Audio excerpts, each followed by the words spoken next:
মতলব উত্তর এবং দক্ষিণ ইলেকট্রনিক এবং সম্মানিত সাংবাদিক বৃন্দ, সবাইকে আসসালামু আলাইকুম। সবাইকে মাহে রমজানের শুভেচ্ছা, রমজানুল মোবারক।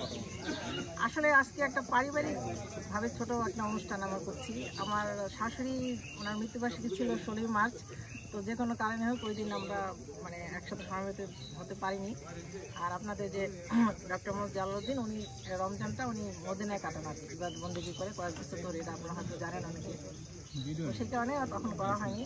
তো পরে আমরা চিন্তা করলাম যে আমাদের সাংবাদিক ভাইদের নিয়ে আমরা আমাদের যারা আত্মীয় স্বজন এই বাড়িতে আছেন, আমার ভাসুর, তারপরে যারা আমার আর সম্মানিত আমাদের আত্মীয় স্বজন যারা আছেন, নিজেরা বাইরের কোনো একটা পলিটিক্যাল কোনো প্রোগ্রাম না, সেভাবে আমরা আপনাদের নিয়ে একটা ছোটোখাটো ইফতার আয়োজন করি। তো সেই জন্যই এই আয়োজন। আপনারা কষ্ট করে এখানে আসছেন এই রমজানের মধ্যে রোজা রেখে। তো সেই জন্য আমি আমার পক্ষ থেকে এবং জালাল সাহেবের পক্ষ থেকে আন্তরিক ধন্যবাদ জানাচ্ছি।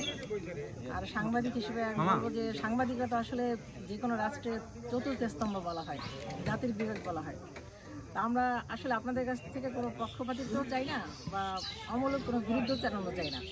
আমরা চাই যে যেটা সত্যি আপনারা সেটাই তুলে ধরবেন, এটুকু আপনাদের কাছে আসে, এর বেশি কিছু হবে। আপনাদের সবাইকে ধন্যবাদ। আর আমার যে আজকে মরহুম যারা আজকে শেষ করছি, আপনারা আমাদের সাথে ইফতার করবেন, এটা আমাদের সৌভাগ্য। ধন্যবাদ।